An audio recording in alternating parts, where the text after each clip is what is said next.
जय हिंद दोस्तों।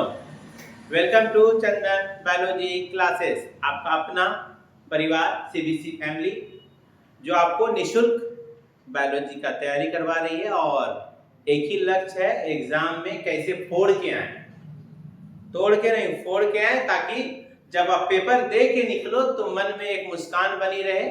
और उसी मुस्कान के खातिर आज आपके लिए मैराथन लाए हैं। देखते हैं कितना क्वेश्चन हो पाता है दोस्त। जो भी क्वेश्चन मैं करवा रहा हूँ बेहद ही इंपॉर्टेंट है। वैसे चैप्टर से मैं इन क्वेश्चनों को सेलेक्ट किया हूँ जो अक्सर बच्चे या तो कम पढ़ते हैं या पढ़ते हैं तो उनको समझ में नहीं आता है। ठीक है दोस्त, तो बिना किसी देरी के स्टार्ट करते हैं हमारा आज की कहानी, आज का क्लास। ठीक है, चलिए आइए। देखो दोस्त, अब यदि पहले क्वेश्चन को तुम गौर करोगे तो हो सकता है इसका आंसर तुम लोगों को पता होगा। ठीक है, देखो क्या क्वेश्चन, ग्लाइकोलिसिस कोशिका के किस भाग में होता है। देखो दोस्त, आज एक्चुअली हम लोग जो चैप्टर कवर करने वाले हैं उनमें से कौन कौन सा चैप्टर आएगा, उनमें से जो चैप्टर आपके आने मतलब जिन जिन चैप्टरों को मैंने आज शामिल किया है उसमें से जो पहला चैप्टर है दोस्त वो है respiration in plants. Respiration in plants, ठीक है। हिंदी वाला बोलोगे पादपों में श्वसन। सेकंड चैप्टर है दोस्त प्लांट ग्रोथ एंड डेवलपमेंट।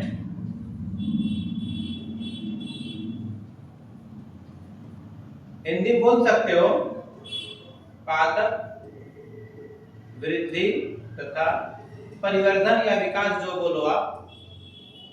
और थर्ड है न्यूरल कंट्रोल एंड कोऑर्डिनेशन। ये तीन चैप्टरों को मैंने आज आपका टारगेट पे लिया है। ठीक है, neural control and coordination, plant growth and development और रिस्पिरेशन इन प्लांट। इंपॉर्टेंट है, नाम तो सुन के आपको लग ही गया होगा कि चैप्टर कितना बदमाश है और कितना आपको परेशान किया है। बहुत सारे नालायकों को ये चैप्टर समझ में भी नहीं आएगा। तो चलो अभी मैं आपको ज्यादा मोटिवेट नहीं करके काम की बात करता हूँ। देखो दोस्त, पहला क्वेश्चन क्या कर रहा है तो कि ग्लाइकोलिसिस कोशिका के किस भाग में होता है। अभी एग्जाम एकदम नियर है तो बिना किसी फियर के देखो। ठीक है, तो ग्लाइकोलिसिस कहाँ होगा दोस्त, ग्लाइकोलिसिस होता है साइटोप्लाज्म में। और ग्लाइकोलिसिस एक ऐसा प्रोसेस है जो हर सेल में होता है, चाहे वो यूकेरियोटिक हो चाहे वो प्रोकैरियोटिक, बस वो जिंदा होना चाहिए। ठीक है, अब यदि नेक्स्ट क्वेश्चन की ओर तुम मूव करोगे तो नेक्स्ट क्वेश्चन क्या बोला है कि ग्लाइकोलिसिस में ग्लूकोज से जो ग्लूकोज 6 फॉस्फेट बनता है, ग्लाइकोलिसिस में ग्लूकोज से जो ग्लूकोज 6 फॉस्फेट बनता है उसमें कौन सा एंजाइम होता है दोस्त, तो उसका नाम है हेक्सोकाइनेज। कौन सा एंजाइम होगा, हेक्सोकाइनेज। ठीक है, अब यदि आप नेक्स्ट क्वेश्चन की ओर फिर से मूव करोगे तो देखो आपको क्या पूछा गया है कि ग्लाइकोलिसिस जब होता है तो बनता क्या, बात ध्यान से सुनो। तो ग्लाइकोलिसिस जब पूरा हो जाता है बनता है पायरुविक एसिड या पायरुवेट। कितना मॉलिक्यूल बनता है दोस्त, तो 2 मॉलिक्यूल, क्योंकि पायरुविक एसिड में कितना कार्बन है, 3 कार्बन। और ग्लाइकोलिसिस में क्या होता है ना कि आपका जो ग्लूकोज बॉस है, ये जो ग्लूकोज है ये कन्वर्ट होता है पायरुवेट में। अब ग्लूकोज में कितना कार्बन है, 6 कार्बन, और पायरुवेट में 3 कार्बन, तो कितना मॉलिक्यूल बनेगा, 2 मॉलिक्यूल। लेकिन इसके दौरान कुछ एनर्जी बनती है, तो टोटल एनर्जी जो हमारी नेट बचती है खर्चा पानी सब छोड़ के वो होता है 2 एटीपी। कितना एटीपी होता है, 2 एटीपी। बनता 4 है, 4 में 2 हमने खर्च किया होता है, तो होता कितना है, 2 एटीपी। ओके, अब यदि पूछ लेगा कि NADPH कितना बनता है, ये भी आपका कितना बनता है, 2 बनता है। ये दोनों चीज आप क्या करोगे, फटाफट याद रखोगे। ठीक है, नेक्स्ट सवाल देखोगे दोस्त, आपको पूछा है कि एसिटाइल कोए को मतलब कितना 4 कार्बन में कौन आता है, तो दोस्त 4 कार्बन है ऑक्सैलो एसिटिक एसिड के पास। 4 कार्बन का जो कंपाउंड है उसका नाम क्या है, oxalo acetic acid. Oxalo acetic acid. Oxalo acetic acid में कितना कार्बन है दोस्त, आप बोलना 4 कार्बन। और एक बात जान लो, ये फर्स्ट स्टेबल प्रोडक्ट भी है। फर्स्ट स्टेबल प्रोडक्ट किसका, C4 का। C4 साइकिल का प्रथम स्थायी स्थायी उत्पाद कौन है? Oxalo acetic acid. ओके, चल आगे। अब देखो अगले क्वेश्चन की ओर। अगला क्वेश्चन बोल दिया दोस्त कि इलेक्ट्रॉन ट्रांसपोर्ट सिस्टम कहां पर होगा? क्लास में मैं इन क्वेश्चनों को बहुत बार करवा चुका हूं, तो जो मेरी ऑनलाइन फैमिली है वो देख लीजिए। उनका क्या है? Inner membrane. माइटोकॉन्ड्रिया के कहां पर होता है? तो इनर मेम्ब्रेन पे होता है ETS, जो जिससे फाइनली में क्या बनेगा? एनर्जी बनेगा। फैट का पूछा है, डिस्पेरिटी गुणांक कितना है? आपको याद रखना होगा फैट का कितना होता है? 1 होता है। कितना होता है दोस्त? 1 होता है। अब आगे, वायवीय शोषण में अंतिम इलेक्ट्रॉन कौन ग्रहण करेगा? तो वाजिब सी बात है, वायवीय शोषण किसकी बात होगा? ऑक्सीजन की। वायवीय शोषण बिना ऑक्सीजन के तो हो नहीं सकता है, तो अंतिम बार ETS में इलेक्ट्रॉन किसको मिलता है? तो दोस्त ऑक्सीजन को मिलता है। ठीक है, यदि आप इसको देखोगे बोलता है कि कौन सा है जो पेसमेकर स्टार्ट करने में या पेसमेकर में यूज होता है? तो आपका PFK, फॉस्फोफ्रक्टोकाइनेस। फॉस्फोफ्रक्टोकाइनेस। ठीक है, अब आगे देखो, आगे वाला जो क्वेश्चन किया है कि बोलता है फर्मेंटेशन क्या करता है? दोस्त वही किण्वन, शराब तराब जो बनता है उसको बोलते हैं फर्मेंटेशन। आप आटे को मिला लो पानी में, उसका डो बना लो, उसको छोड़ दो कुछ समय के लिए, तो आपका आटा फर्मेंट हो जाएगा, फूल जाएगा। तो फर्मेंट कब होता है दोस्त? जब ऑक्सीजन अनुपस्थित हो। ऑक्सीजन क्या हो? अनुपस्थित हो, तो क्या होगा? फर्मेंटेशन होगा। ओके, फिर देख लो, the number of CO2 molecule. एक क्रैब साइकिल चलाओगे कितने CO2 मॉलिक्यूल मतलब बाहर निकलेगा? आपको बताना है दोस्त कितना निकलता है? तो 2 निकलेगा। कितना निकलेगा? 2। अभी दोस्त थोड़ा एग्जाम है, इसलिए ज्यादा से ज्यादा मैं चाह रहा हूं आपके क्वेश्चन को ये करो, ध्यान दो। अब देखो साइटोक्रोम, साइटोक्रोम 6 दोस्त ये क्या है पता है ना? ये पिगमेंट है। ये क्या है दोस्त? पिगमेंट है। और ये किसका बना हुआ है? ये बना हुआ है दोस्त प्रोटीन का। ये क्या करता है दोस्त? इलेक्ट्रॉन को ट्रांसफर करता है 3 से 4 की ओर। 3 से 4 की ओर, कॉम्प्लेक्स 3 से 4 की ओर क्या करता है? इलेक्ट्रॉन को ट्रांसफर करता है। इसके बाद आप देखोगे ये हो गया 3 से 4, 12 नंबर। बोला है कि वायवीय श्वसन में कितना, और सॉरी दोस्त अवायवीय बोला है, तो जहां एनारोबिक देखो तो कुछ नहीं सोचना है, 2 पे जाके टिक्का लगा दो। ठीक है, हाँ ये क्वेश्चन पूछा FADH2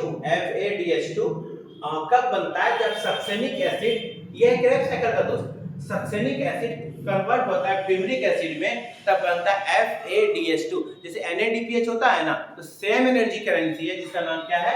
FADH2। ओके, अब चलो नेक्स्ट है। अगला क्वेश्चन बोलता है कि ऑक्सीजन यूज, ऑक्सीजन कहां पे यूज होगा दोस्त? ETS में, इलेक्ट्रॉन ट्रांसपोर्ट सिस्टम में, इलेक्ट्रॉन ट्रांसपोर्ट सिस्टम में। ओके, अब देखो आगे, आगे का क्या बोला है कि दोस्त देखो, और देखो ये पकड़ना वायवीय है कि अवायवीय है, एरोबिक है कि एनारोबिक है।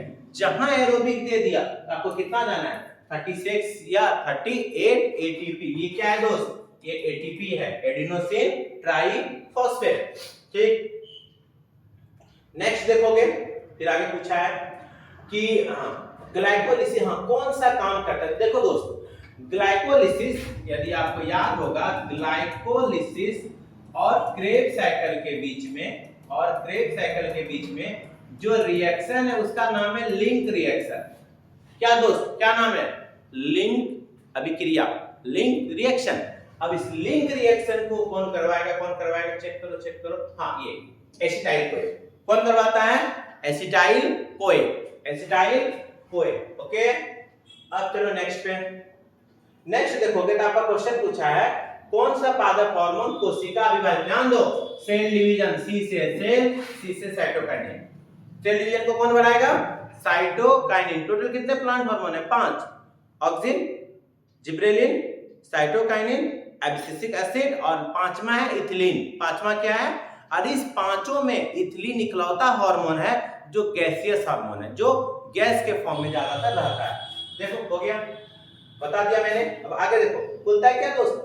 ऑक्सीन का रासायनिक नाम क्या है? एकदम इंपॉर्टेंट क्वेश्चन है। उसका रासायनिक नाम है indole 3 acetic acid, IAA, indole 3 acetic acid. ठीक है, अब देखो दोस्त, बोल्टिंग। अब क्या पूछा है? बोल्टिंग। यदि बोल्टिंग की बात करोगे तो बोल्टिंग का मतलब होता है तने की तने की मतलब लेंथ को या तने को क्या कर लेना, डेवलप करना, तने को क्या कर लेना, तने की लंबाई को विकसित करना। कौन यूज होता है दोस्त इसमें, जिब्रेलिन यूज होता है। कौन यूज होता है इसमें, जिब्रेलिन। यहां देखो अभी पूछा दोस्त, ये पे देखो गैसियस हार्मोन कौन है, क्या बताओगे आप, इथिलीन। गैसियस हार्मोन कौन है, इथिलीन। मैंने अभी आपको बताया कि गैसियस हार्मोन कौन है, तो इथिलीन, ठीक है। और बॉल्टिंग में किसका यूज होता है, जिब्रेलिन। मेरे साथ बोलो, गैसियस हार्मोन इथिलीन, बॉल्टिंग में जिब्रेलिन। ओके, अभी के अभी क्लास में ही याद करके जाना है क्योंकि एग्जाम में ज्यादा टाइम समय है नहीं। देखो दोस्त, जब पौधा मरुस्थल में रहता है, डेजर्ट में रहता है, पानी की कमी हो जाती है और पानी की कमी को दूर करने के लिए स्टोमाटा कूले नहीं, ये कौन देखता है, ये देखता है एबिसिसिक एसिड, एबिसिसिक अम्ल हिंदी बोलते हैं इसको। आगे देखो, प्राकृतिक साइटोकाइनिन किसमें मिलता है, कोकोनट मिल्क में, कोकोनट मिल्क में या कोकोनट वाटर में। तो मिल्क बोले वाटर बोले है दोनों अलग अलग, लेकिन आपको कोकोनट मिल्क और वाटर दोनों में कोई भी चीज आएगा तो बता देना कि यही है। अब देखो आगे, अगला क्वेश्चन बोला है दोस्त, प्रकाशानुवर्तन मतलब प्रकाश की तरफ पौधे का मुड़ जाना किस हार्मोन के कारण होता है, ऑक्सिन के कारण। प्रकाश की तरफ पौधे का मुड़ जाना किस हार्मोन के कारण होता है, तो ऑक्सिन के कारण। पौधे की लंबाई की वृद्धि को किसमें मापते हैं, तो ऑक्सेनोमीटर से। पौधे की वृद्धि को किससे मापते हैं दोस्त, आपको क्या बोलना है, ऑक्सेनोमीटर से, ऑक्सेनोमीटर से पौधे की लंबाई को मापा जाता है। अब देखो यहाँ देखो 25, हाँ, अंकगणितीय माध्य किस रूप में होता है, हमेशा अंकगणितीय माध्य किस रूप में होता है दोस्त, तो सीधा होता है। कौन सा रूप में होता है, तो एकदम बोलना कैसे होता है, तो सीधा होता है, ठीक है। आगे देखोगे किसमें सबसे अधिक वृद्धि होता है, देखो दोस्त एक्सपोनेंशियल जो होता है उसमें सबसे अधिक वृद्धि होता है। एक्सपोनेंशियल क्या होता है, सबसे अधिक, उसमें क्या होगा दोस्त, तेजी से बढ़ेगा। अब देखो वसंतीकरण वेटराइजेशन किसके कारण होता है, जो पौधे शीत में होते हैं या मतलब ठंडे के समय में होते हैं उसमें प्रोसेस होता है जिसको आप क्या बोलते हैं, वसंतीकरण। क्या बोलोगे, वसंतीकरण। ओके, बिना किसी देरी के फटाफट चलो। अब यहाँ देखो दोस्त क्या बोला, एक नंबर देखना, ये क्वेश्चन क्या बोला, सीड डोरमेंसी को हटाना, सीड डोरमेंसी को तोड़ना, तोड़ने का काम, सीड डोरमेंसी को तोड़ना है तो सीड डोरमेंसी को तोड़ने का काम कौन करेगा, तो तोड़ने का काम करेगा जिब्रेलिन। कौन करेगा, जिब्रेलिन। लाने का काम कौन करेगा, तो लाने का काम करता है एबिसिसिक एसिड। कब करता है, जब पानी की कमी हो जाए, सीड को प्रॉपर एनवायरनमेंट नहीं मिले जर्मिनेट होने के लिए, तब कौन करेगा, एबिसिसिक एसिड। ओके, अब देखो आगे, रिच मैन लैंग इफेक्ट किससे जुड़ा हुआ है, रिच मैन लैंग इफेक्ट किससे जुड़ा हुआ है, आपका जुड़ा हुआ है मतलब पौधे ज्यादातर ये हो जाए मतलब जल्दी बूढ़ा नहीं हो, इसी से जुड़ा है। इसमें जो हेल्प करता है पौधे को जल्दी बूढ़ा होने नहीं देना, वो कौन है, साइटोकाइनिन। कौन है, साइटोकाइनिन, ठीक है दोस्त। आगे देखो क्या बोला है, पैरेन्काइमा से कॉर्केम्बियम का बनना क्या कहलाता है, डी डिफरेंशिएशन। क्या कहलाता है, पैरेन्काइमा एक क्या बोल सकते हो, मेरे क्या बोल, इसमें आता है दोस्त सरल अस्थायी ऊतक में, सिंपल परमानेंट टिश्यू में, और कॉर्केम्बियम फिक्स रहता है जिसमें मतलब वृद्धि ना के बराबर होती है। आगे प्लास्टिसिटी किसमें है दोस्त, तो प्लास्टिसिटी मान लोगे सब में, प्लास्टिसिटी किसमें है, तो प्लास्टिसिटी है दोस्त सब में, थोड़ा सा छोटा करता हूं पूरा दिखेगा, प्लास्टिसिटी आपका सब में है, ठीक है। और ये कब, हाँ, शॉर्ट डे प्लांट्स कब फ्लावर देगा, जब दिन की लंबाई क्रांतिक अवधि से क्या हो, कम हो। दिन की लंबाई क्रांतिक अवधि से कम हो तब कब देगा, शॉर्ट डे प्लांट क्या करेगा, फ्लावरिंग को क्लियर करेगा। इसके बाद देखो दोस्तों न्यूरल कंट्रोल आ गया, नहीं यही मैं आपको बता रहा था। दो न्यूरॉन मान लो दोस्तों, देखो ये एक न्यूरॉन है, अभी डायग्राम पे मत जाना, ठीक है। और अभी मैं सिर्फ आपको समझाने की प्रयास में हूं ताकि ये एक न्यूरॉन है, ठीक है, ये इसका डेंड्राइट्स है, ये इसका सिनेप्टिक नोब है। दो न्यूरॉन के बीच की जो खाली जगह है ना उसको क्या कहते हैं, उसको कहते हैं साइनेप्स। क्या बोलोगे, साइनेप्स। वो न्यूरोट्रांसमीटर है, सब भेंट है। न्यूरोट्रांसमीटर कौन है, एसिटाइलकोलिन भी है, एड्रेनलिन भी है, डोपामिन भी है। क्या मानोगे, सब मानोगे, सबका सब लगा दो फटाफट। ओके चलो देखो दोस्त, अब पूछ रहा है क्या, जो रोडोप्सिन एक प्रोटीन है, क्या है रोडोप्सिन, रोडोप्सिन एक प्रोटीन होता है, कहां होता है तो इजली मारन रे, यहां से आ रहे यहां से आ मिलन रे, इसमें रॉड्स में और ये सब कहाँ होता है? ये सब आई का पार्ट है। आई आपके सिलेबस में नहीं पढ़ना है, ये मुझे पता है, लेकिन झारखंड सरकार को भरोसा नहीं है क्या दे देगा, इसलिए ध्यान से देख लो। ओके, स्टिशियन ट्यूब क्या पूछा है दोस्त? अगला चीज पूछा है स्टिशियन ट्यूब। ठीक है, अब स्टिशियन ट्यूब में आपको देखना है कि होता कहाँ है। ध्यान से देखो, ये कान का है। स्टिशियन ट्यूब कहाँ पर है? ये देखो मिडिल ईयर और फेरिंग्स के बीच का है ये कान। ये भी आपका आउट ऑफ सिलेबस है, आउट ऑफ सिलेबस, लेकिन झारखंड सरकार है, रिस्क नहीं लेना है, सीधा ध्यान रखना। स्टिशियन ट्यूब कहाँ पर है? मिडिल ईयर और फेरिंग्स के बीच में है, उसका ध्यान दो। हाँ, मस्कुलर समन्वय, हाँ मस्कुलर मतलब कौन करता है? ये करता है सेरिबेलम। सॉरी, ये गलत लिखा मैंने, इसको मिटा दिए, तुम अपना देख लेना। तो ओएमआर में नहीं मिटेगा, अच्छा से ध्यान हो जाए तबे रंगाना। मेरे पास है सिस्टम। तो मस्कुलर कोऑर्डिनेशन कौन करता है? तो सेरिबेलम। कौन करेगा दोस्त? सेरिबेलम। आ जाओ नेक्स्ट में।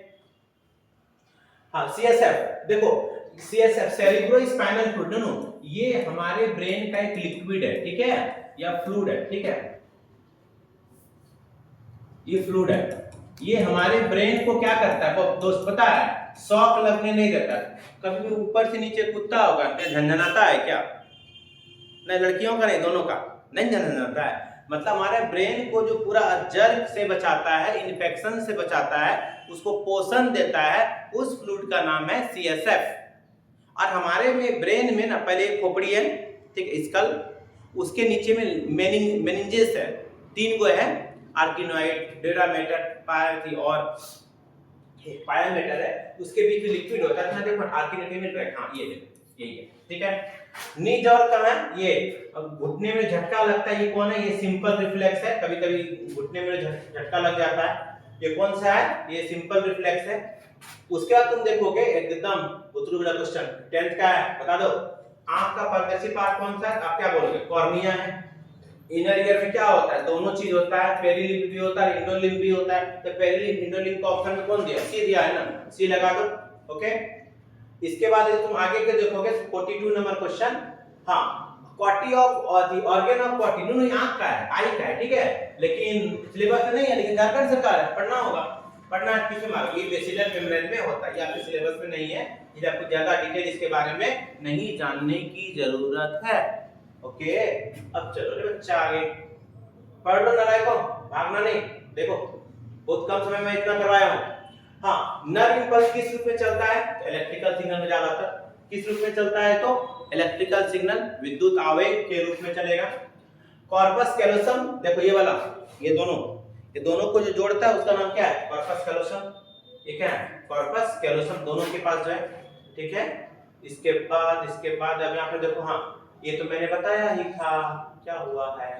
तंत्रिका कारण में कौन सा आयन जिम्मेदार है? ज्यादातर आयन जो होता है ये होता है कैल्शियम और मैग्नीशियम प्लस, कैल्शियम और मैग्नीशियम प्लस। ब्लाइंड स्पॉट कहाँ होता है? जहां पर आंख में कोई प्रतिबिंब नहीं बनता, वो कहाँ होता है? Blind spot. आंख में एक ऐसा जगह है जहां कोई प्रतिबिंब नहीं बनता, उसको हम लोग बोलते हैं ब्लाइंड स्पॉट। ये ऐसे भी नहीं सिलेबस में पढ़ लो। अगला क्वेश्चन देखोगे क्या, लेकिन सबसे लंबी कोशिका बता दो, नहीं थप्पड़ मारेंगे। कौन है दोस्त? न्यूरॉन है। सबसे लंबी कोशिका क्या है? न्यूरॉन। लंबाई लगभग कितनी मीटर तक होती है? 1 मीटर, यानी 100 सेंटीमीटर तक होगी। 48 देखोगे, मेडुला ऑब्लांगेटा, बता दो, जान दो, सारा काम करता है। पहले बात, मेडुला ऑब्लांगेटा है क्या दोस्त? यहाँ से गौर से देखो, ये आपका जो छोटा सा बड़ा सा जो ब्रेन है ना, तो ब्रेन का 3 पार्ट, एक को बोलता है अग्र मस्तिष्क, एक को बोलेंगे मध्य मस्तिष्क, ठीक है दोस्त, और एक को बोलोगे पश्च मस्तिष्क। नहीं, इंग्लिश मीडियम में क्या बोलेगा? फोर ब्रेन, इसको बोलेंगे मिड ब्रेन, और इसको बोलेंगे हिंड ब्रेन, ठीक है दोस्त।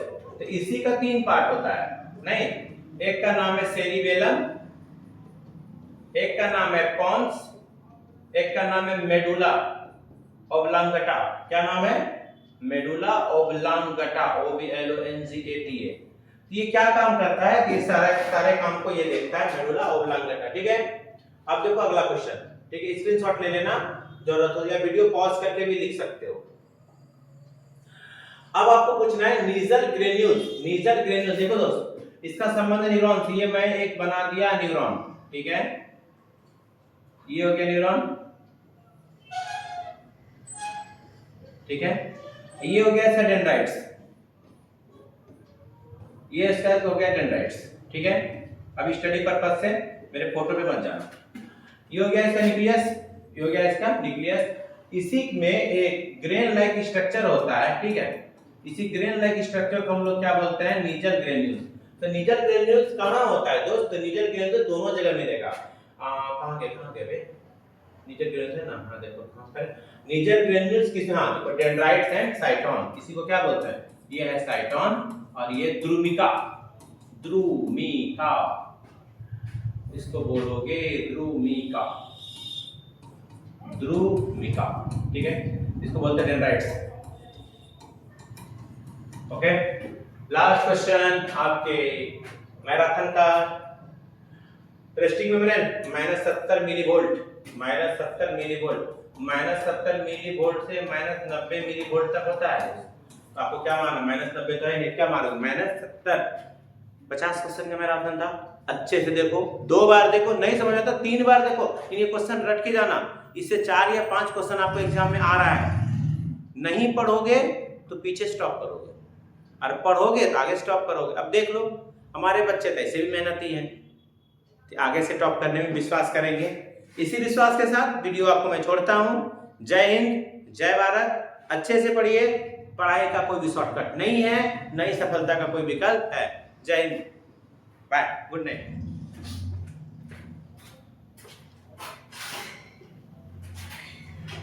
जाइए